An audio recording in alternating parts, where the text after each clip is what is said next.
Man mīļā pasaku skoliņa, mīļie pasaku skolas draugi, sekotāji, pasaku terapijas karalienes.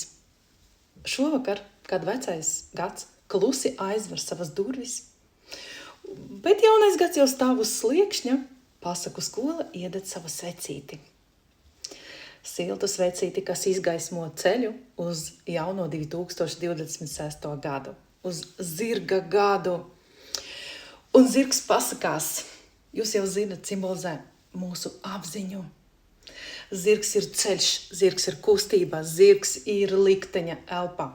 Un zirgs atnāk tad, kad varonis vairs nevar stāvēt uz vietas.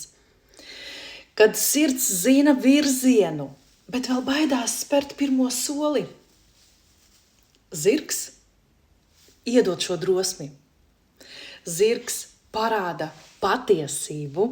Zirgs neļaus tev aizbēgt no sevis. Viņš vedīs tevi uz priekšu, uz priekšu, uz priekšu, uz to, kam tu esi gatava, uz to, kam tu esi gatavs. Un pasaku terapijā zirgs, jūs jau zinat, simbolizē iekšējo gribu. Tā ir spēja pieņemt lēmumu, kā tu pieņem lēmumu un kā tu spēj izturēt šo te kustību. Tā ir uzticēšanās savai dzīvības enerģijai. Zirgs ir dzīvības enerģija. Zirgs ir mūsu libido. Tas nav saistīts tikai ar seksualitāti. Tas ir saistīts ar dzīvības enerģiju, ar vēlmi dzīvot, elpot un kustēties. Un zirgs māca mums ritmu. Nevis jāskrien, nevis jārikšo un nevis jāstāv, bet ar pārliecinošu soli. Kronis krīt no galvas.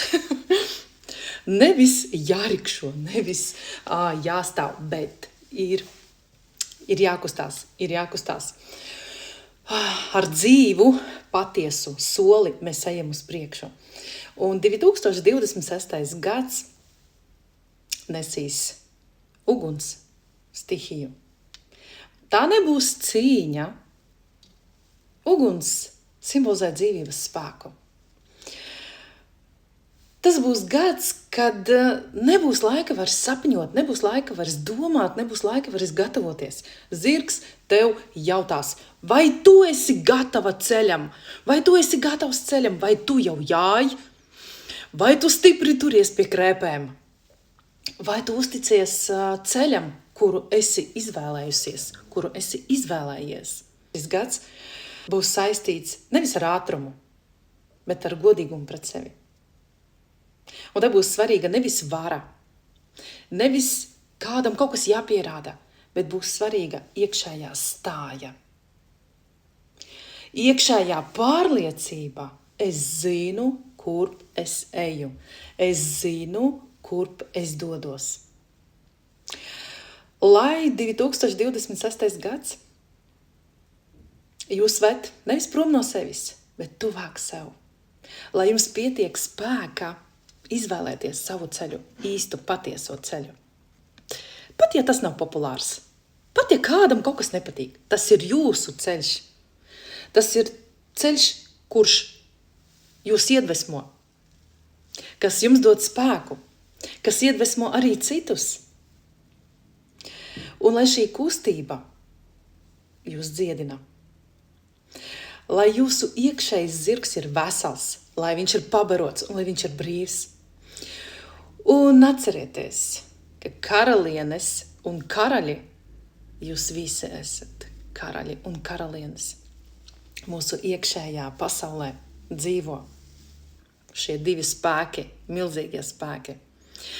Iekšējie karaļi un iekšējās karalienes nebaidās no kustībām, jo viņi vienmēr zina, kāpēc dodas ceļā. Lai jaunais gads ir pasakains ne tikai vārdos, bet arī jūsu reālajā dzīvē.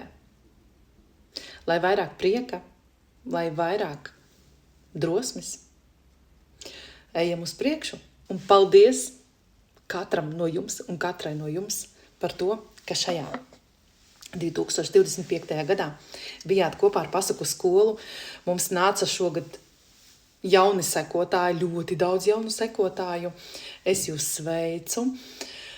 Un turpmāk mums ir daudz skaistu plānu. Sekojiet, palieciet ar mums, nāciet uz mūsu programmām, veidosim savu dzīvi skaistāku un padarīsim arī pasauli laimīgāku, priecīgāku. Paldies! Tiekamies jaunajā gadā!